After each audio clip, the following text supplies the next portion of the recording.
not going to be a long show because really nothing happened on the show. You have a time crunch, but you picked the best week, Greg. Oh yeah, next 2 weeks. Yeah, I gotta make you a co-host. There we go. Well, you picked the best 2 weeks. I don't like. We're having the show. We're gonna talk. But did anything happen on this show? Oh, you haven't read my write-up yet. Yeah, I didn't even tell you, but you're gonna have to pull some music because and I don't know how you're gonna make it work without us getting a copyright hit. But our episode title is definitely going to be a copyright hit. All right. Well, Greg. What I'll do is I'll put it in post because we're on a time crunch. So I'll put it in post. Yeah. Post is definitely the easiest way to do copyrighted music so that we go. I'm sure we'll get strikes as long as I keep it under 10 seconds. It's not proprietary. All right. Well, am I right? Hello, friends. Oh yeah, that's right. No, we normally yammer a second first. So do we? All yeah. Right. Okay. This is the yammering. Here comes the theme song.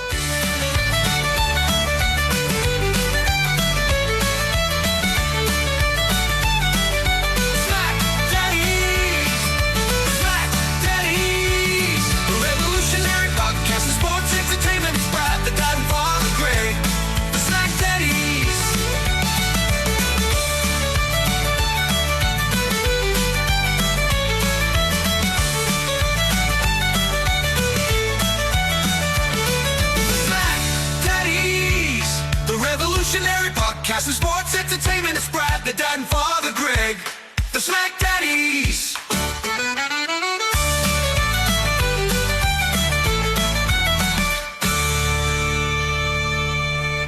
Hello, friends, and welcome to your SmackDown review for the Hub. I am Brad, the dad, and running shotgun with me is my tag team partner, Greg, Father Feltham. Bless you, my son. Greg, I broke this week.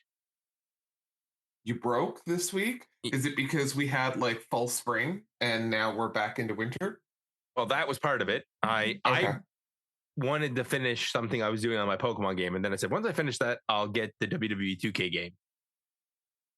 And so, you got WWE 2K? Yeah, for the first time on a Switch platform. I could have got it last year, but I already had it on my PlayStation, so I was like, I'm not buying a second one. And it's great. I gotta tell you, there's nothing like playing handheld mode while you're watching TV with your wife. So are you playing WWE 2K while watching SmackDown? I was a little bit today when I was watching that closing segment. Yeah, for me, I was honestly playing Animal Crossing because that is where I'm living right now. It's the best way. I mean, I always can tell when I'm enjoying something because I put down whatever else I'm doing and I focus in. Or I forget to take notes and I have to rewind and watch again. Yes. All those things are true. So I sat on my couch, I plugged in my wife's laptop, and I watched SmackDown with the 1.5 on. First of all, so the only way to watch SmackDown. See, you did it on the laptop. See, they still didn't have it on the iOS, like the iPhone. It would not let me do 1.5. Well, I plugged it into my TV, so I had the surround sound. It was like that trip we did to Toronto where it was like, we're going to rewatch the SmackDown. We watched the SmackDown, yeah. Yeah, in the hotel room. That night. Yeah, we were at that night. So we had to watch SmackDown 1.5 to, yeah. And then the next day we watched, as we had breakfast before we recorded, we watched the most of the PLE to do a post show. Yeah. But Greg, this was quite the SmackDown. So, I'm sorry the MFTs are back.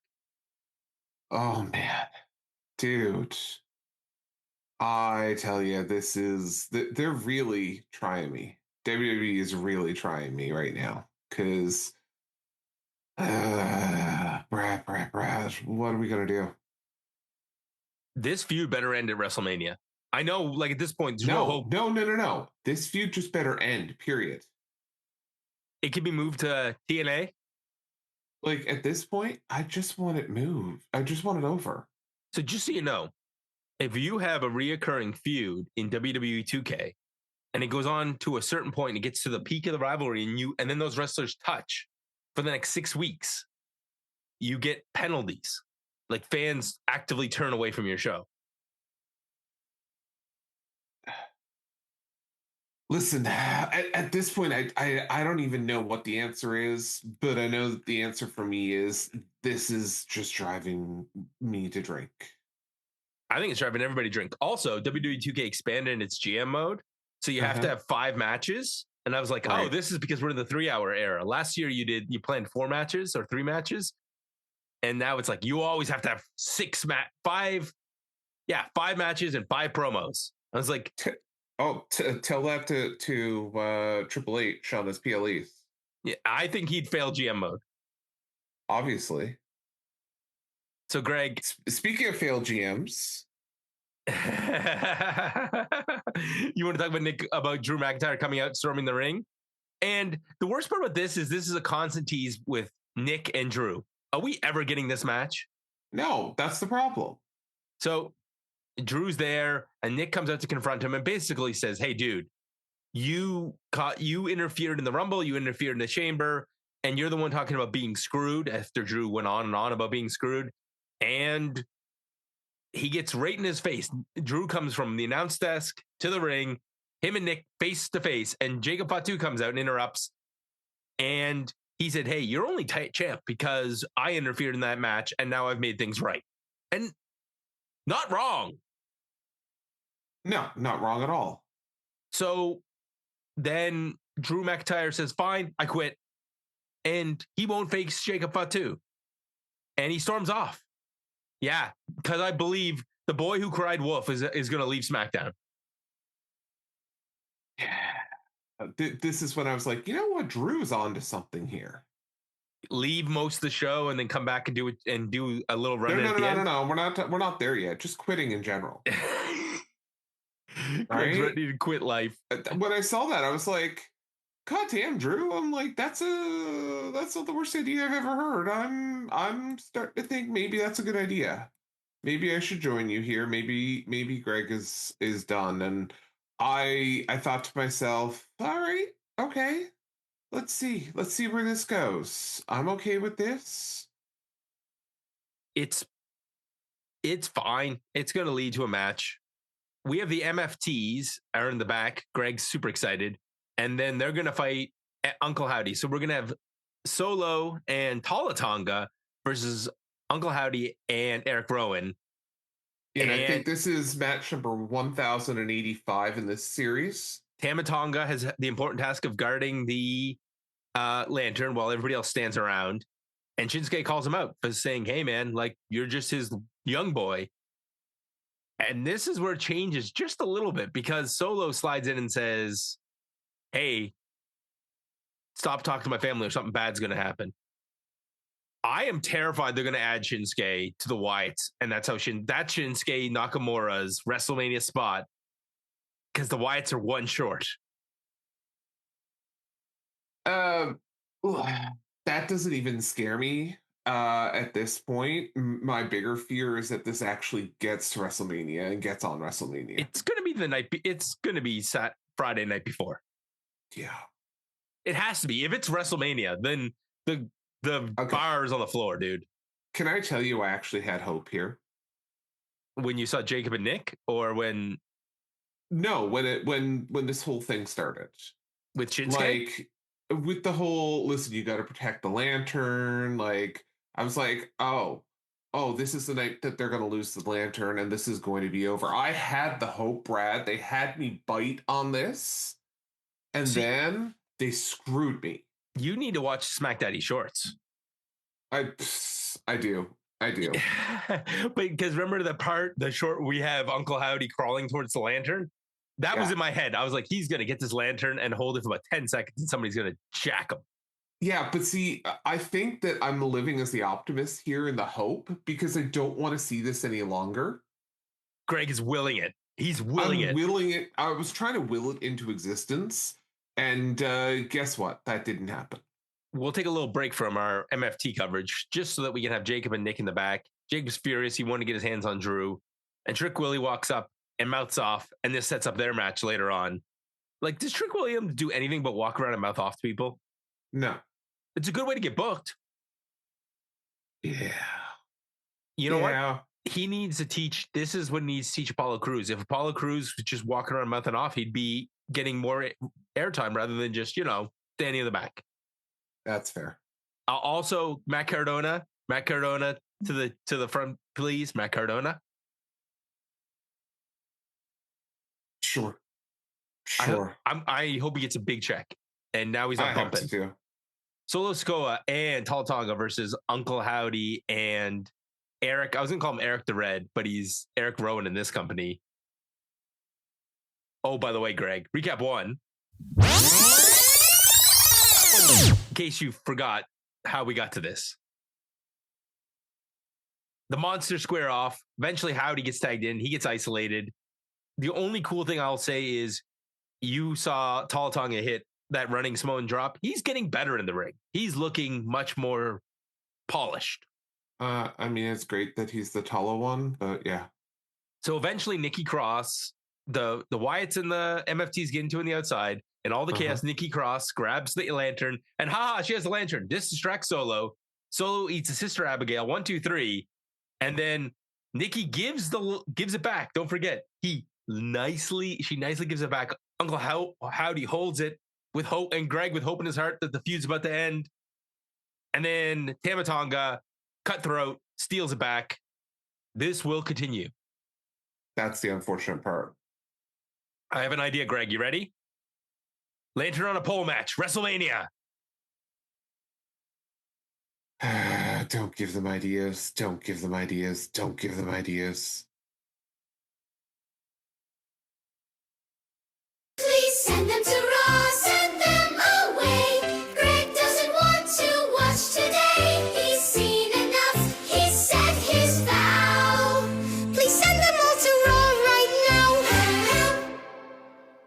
I keep trying, Greg. The children, it's like literally the children are begging. They're begging Triple H. Please. Please. Do you know what? I think at this point, we're at a level where this is actually child abuse. Making them watch this and have to sing this every week? I don't make them watch the show. I just make them sing the song. And then they're like, who are the MFTs? I'm like, children, no, not until you're 18. Like, I'd let them watch scary movies before I'd let them watch the MFTs wrestle. Yeah, all right, fair. Damian Priest is in the back, and R-Truth him and R-Truth are scouting for their match, and Truth is getting warned by Priest. Hey, these guys are going to be tough. And he goes, man, we got history with the Judgment Day, and Priest is looking very confused. JD Mateo, he's just been eating a lot more. And Tom and Nick, they put on some muscle. Gosh darn it, R-Truth. You're the best. Yes, our Priest back at it again this week. Hopefully our Deacon doesn't call me. We'll see. He better not. I'm on vacation effective today. All right. Fair enough. For a week. So anyways, this leads us to the Garzas, who are off the milk carton, are going to do something they haven't done in years, Greg. Have back-to-back matches because they say, hey, we did all the work in that match. And you know what? Facts. They did all the work in that match. So when you say the Garzas, I actually in my notes wrote Legado Del Fantasma, and I'm like, oh wait, what? Didn't Escobar get re-signed to WWE? When's the last time we've seen him? Well, if you don't watch AAA, I mean that's what we listen to the main show, and Hutch does those breakdowns for us. I get that, but it's like, didn't we have a team called Legado del Fantasma? And when's the last time he's been on actual WWE, not AAA? Long time, but they didn't. I don't think they signed him to actually be in WWE. I think they just signed him so that he would go back to Mexico. I'm just looking right now. Anyways, while you look that up, Damian Priest with the line, Greg. Come on, look that up, and I got the line for you. Ready? Okay, I got it for you. Okay, do you want go for it? May 2nd, 2025, where Ray Phoenix beat him. That is the show 2 after WrestleMania. So it's been a year, almost. It's basically been a year. There are relationships that don't last as long as the gaps between matches in WWE. Yeah. Damian Yeah. Priest warns them, go scratch yourself up. We're going to have a match. It's like, I love this tag team already. I'm happy it's a good spot for Damian Priest to go while he's beat up. They're going to win the tag titles, Greg. There's no way they're not winning these tag titles. Oh, 100%. 100%. Jade and Michin are going to happen. Oh, by the way, Greg, recap for that. How many months ago did this start, by the way? I think around the same time as the Wyatt Sicks and the MFTs started. Bingo, 3 months, buddy. So, Jade. No, I was going to say, well, I mean, that was with the injury and all that stuff. But I mean, the Wyatt Sicks and MFTs are long beyond 3 months. Oh, that match, like, I'll put it to you this way. They showed that feud starting. I have an old episode of SmackDown I missed back in August, and that feud is starting back then. Fair enough.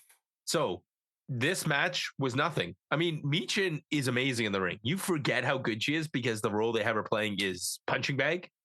Yeah. This is a good match. This is probably best match of the night. This is the best match Jade's ever had. Let's just put that right there. And I know that may not be a large bar, but there was like stuff that when she countered the what's Jade's finisher, Greg? I don't use Jade in WWE 2K at all. She hits her finisher later on, but Jaded. When Michin counters the Jaded the first time, that looked great. And she hits all kinds of flips and kicks. She even hits Eat Defeat and doesn't have Jade kick out. Jade pops out of the ring. Then once she goes outside, she gets power bombed onto a barricade. Oh, that's good for the returning injured shoulder. She gets licked, choke slammed, and Jaded. Yeah. And I have a bad feeling this is going to lead to something else because there's a scene afterwards. Jade gets interrupted by Kathy Kelly, and this leads to a promo where she's that bitch. Did you know that she's that bitch, Greg? Do you know what? I keep hearing about that. And then this leads to my personal favorite, where Rhea Ripley storms the ring and basically says, by the time we're done at Mania, you're not going to be that bitch. You're going to be a bitch. Fair enough. How many bitches does it take to make a WrestleMania main event? Listen, I thought you were going to ask something entirely different. But yeah, I don't think I can answer that question without getting in trouble. So let's move on. So Cody and Nick are talking in the back of what's going to go on with Drew. He doesn't worry about it. And this leads to Sami Zayn's, like, is he trying to get a daytime Emmy or something? I'm starting to label him as Sammy Shit Disturber Zayn. Sami walks over, congratulates him, says he doesn't want this to be a thing. He just wants to talk. And Cody says, hey, man, I already know that you went over and congratulated Randy and told him that you hoped he would win the same way you just told me. And he said, what am I supposed to say? It's Randy Orton. He's a 14-time champion. He's 1-1. He's a legend. And he's somebody I look up to. I don't look up to you, Cody, because we're on the same level. And then Cody, being a dick, just says, you know what? You don't have to look up to me. You just have to look at this. It taps the title on his shoulder. And then Sami spazzes out, knocks everything over. And we have Aleister Black. Zelina cackles like a witch. And Aleister Black comes in and threatens a match with them. I have a terrible feeling based on this and a few other things tonight. We're going to get some sort of like multi-man with Sami at Mania. Oh, 100%. That's what we're getting. The only way that works, Greg, is if the winner gets the next title match after Mania. That's not going to happen. Well, stakes, Greg. Stakes. Okay, another recap. This time, this was how Charlotte and Alexa qualified for their match. Let me try that in English. And just like two horny soccer moms, out come the Bella Twins. So this is when I start to ask myself, what bet did we lose? Oh, when they showed up on SmackDown, I was like, shit, we're going to have them on our show all the way to Mania. I seriously said to myself, what bet did we lose? I can hear Randy saying, don't curse. But like, sorry, Randy, like the Bella Twins come out here and they are next. They're going to get the next title shot. Flair and Alexa versus Nia Jax and Lash Legend. So Flair Exa versus the Irresistible Forces. This match was Alexa selling a whole lot. We get a tag. Charlotte has the move of the night, though. She kicks Nia off the ring apron. Greg? Yeah. I said ring thing. Ring apron. The ring thing? And did you hear what she said? No. She said, bitch. She called her a bitch when she kicked her. What? How can, wait, no, we already went over that of who's a bitch and who's their bitch, and no, we can't. That can't be possible. I was like, that girl needs to go to confession. By the way, my cutest thing of the week was Charlotte Flair in my scroll. I saw that. Where she went to somebody's first communion. Fans' first communion. I think that's the one that did her gear design for the WrestleMania with who had the brain tumor or something. I got to tell you, I'm so happy Charlotte can't be a heel anymore. It's so hard to hate this woman. She is she's great in the ring. She does all these cool moves, and then they spill it to the outside. And of course, Charlotte gets to go and hit Nia, and Nia pulls Nikki in front of her, and then takes up Brie, and then Nikki and Brie snap. Just as Charlotte hits the natural selection and Alexa's about to hit the twist of bliss, so they lose. They lose the match, even though they're definitely going to win the match because the Bellas interfere. And I'm going to skip over the jelly roll thing. I'll get back to that in a second, Greg. But the Bellas made it to the back first, so they get next. Yeah. And that means we're sitting through a Bellas match in 2027. It means we got another. What annoyed me here is that we got another interference. Greg, this is what I thought about the song. Join the Patreon, take the stage. Be a SmackDaddy for one whole week. Give your hot takes, wear the crown. You watch SmackDown. Greg sits down. That's right. You give Greg a break. I figured when Bellas were wrestling, Greg, that'll be your next assignment. Yeah, that's a distinct possibility.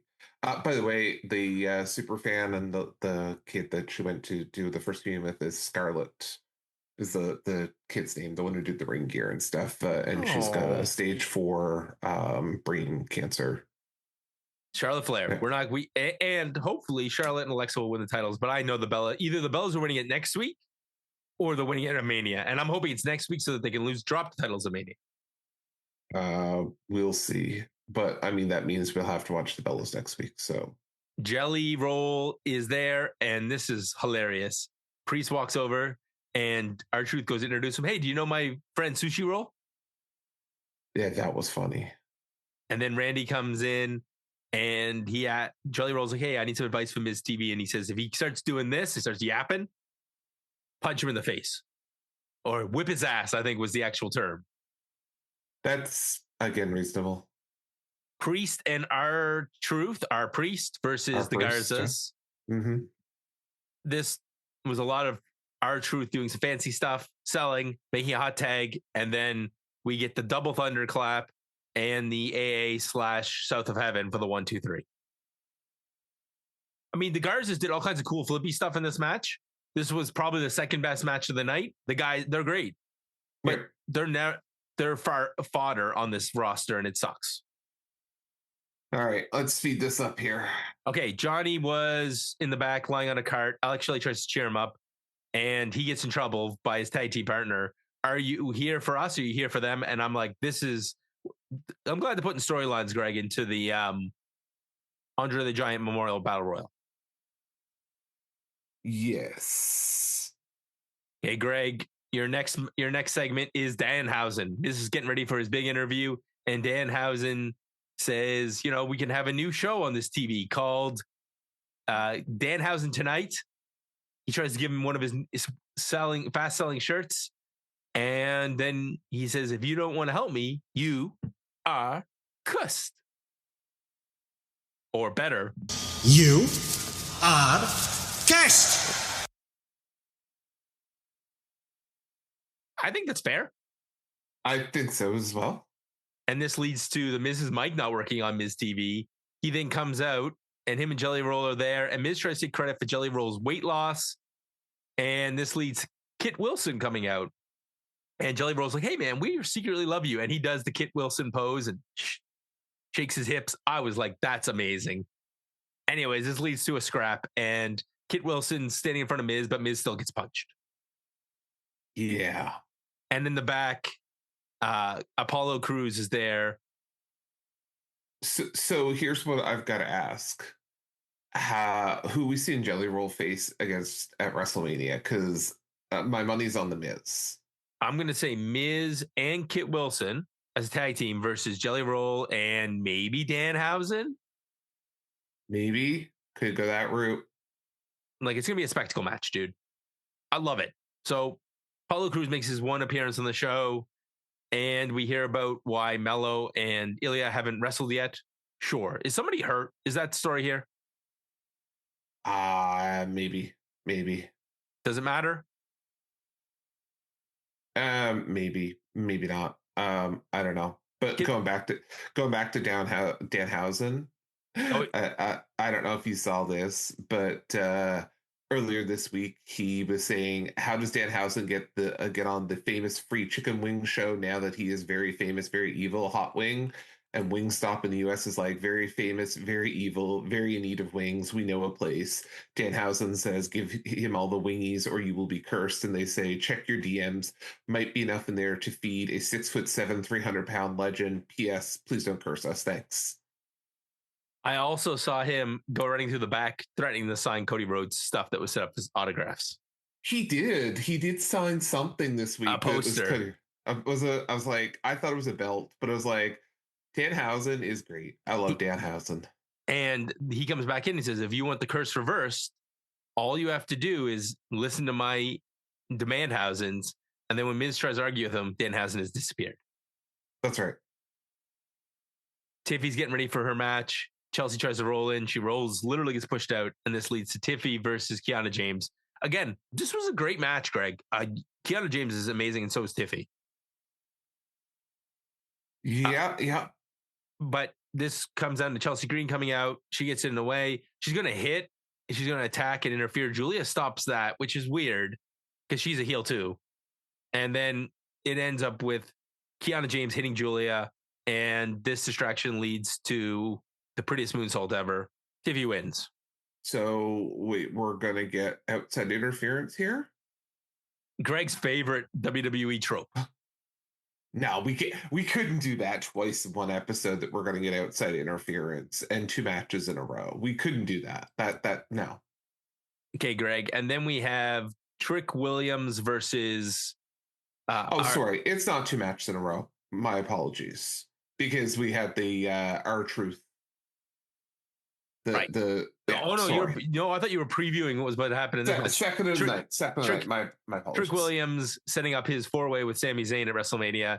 Sami comes in and says, hey, you came in here talking about big game. You're going to go to WrestleMania, blah, blah, blah. But you're not going to WrestleMania. So there you go. They mouth off and he says, you're popping off because I have a match tonight.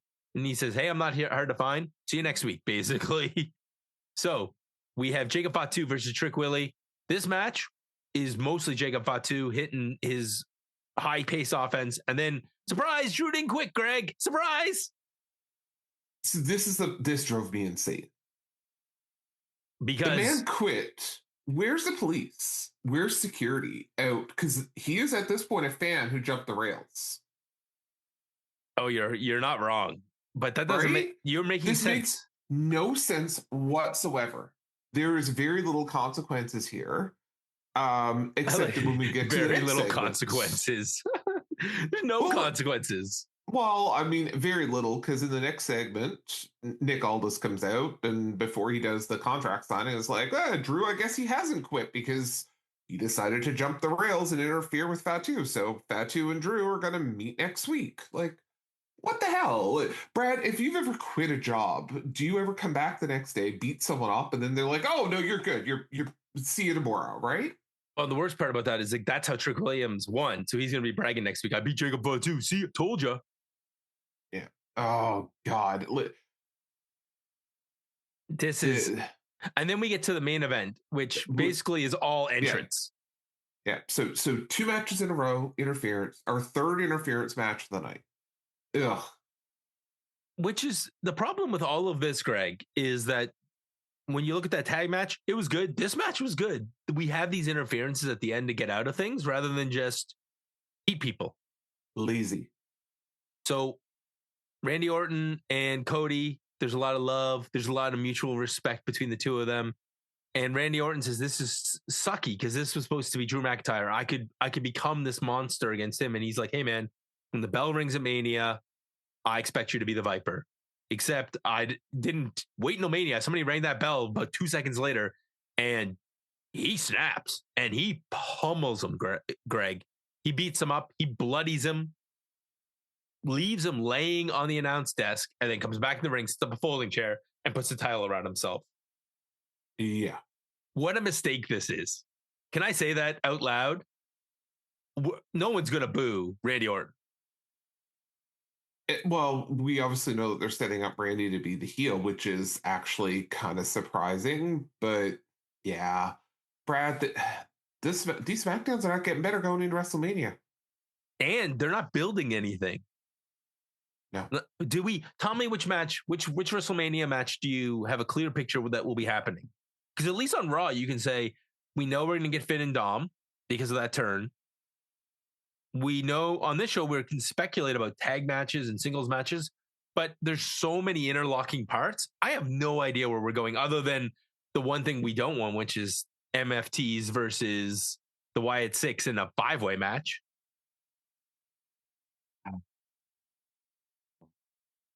Greg's At this point, I'm just done. Greg has been defeated. That means it's time for the synopsis. This is your SmackDown synopsis.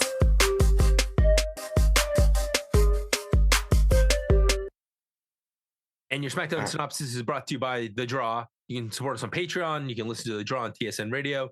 You can listen to the boys. Here, let's do it this way, Greg. What would you keep from the show? What is the? I was going to say I was going to do this a little bit differently. Okay. Here, let me try to sum tonight up in as quick as I can. Drew quits, and I seriously consider joining him until he comes back. We had like the 1,000th match of Wyatt's and MFT, and I thought it was going to end, but it didn't. You don't need to watch this. Jade and Michin had a pretty decent match, but in reality, we really want to see Rhea beat Jade's ass. Sami's a shit disturber. The Bellas, for some reason, are on SmackDown, and we're going to get Nia and Lash against the Bellas next week because of interference. Priest and Legado, Los Garza. I did again. See, Yep. Yeah, you know Los Garza is going to lose that. Miz is cursed. Jelly Roll Miz gonna be in some sort of something going into WrestleMania because we get Jelly Roll again next week. Tiffy and Kiana, that was a pretty good match, but we had more interference. And Jacob and Trick with Drew interfering after he quits. And then we get Cody get his ass beat by Randy Orton after he signs a contract and bloodied and chokes off the air. So that was the sum up of tonight's show. What do you really need to watch on this? Not a lot. The WWE recap on WWE.com? Probably, and maybe not even that. That's if you want to see it. We've just summed up the show. We did it in about 30 minutes. And I would say to you, we spent about 21. Other than we like you guys, we like doing podcasts, and yeah, we like each other. So that's pretty much the show. All right. So, well, go ahead, Greg. I was going to say, well, with that, I know I've got a time commitment that I've got to head out for. So, Brad, I'd say let's call this a day, and we'll check back next week and see if this gets any better. But I doubt it.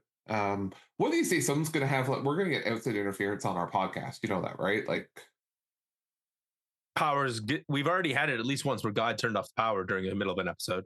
That's very true. So, guys, we're watching SmackDown, so you don't have to. So we're doing God's work. Goodbye, friends.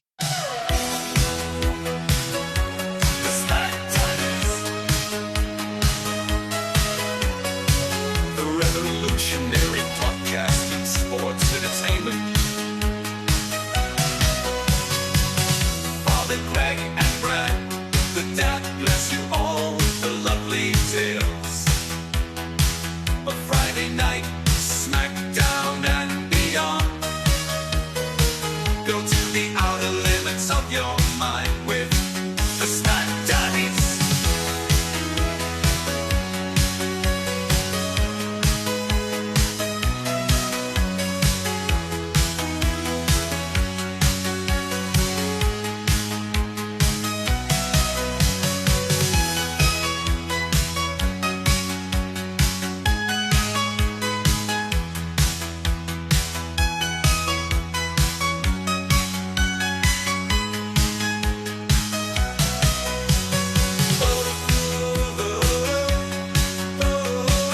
Revolutionary podcast and sports entertainment. The Father Greg and Brad, the dad bless you all. The lovely tales, Friday night SmackDown and beyond. Go to the outer limits of your mind with the SmackDown.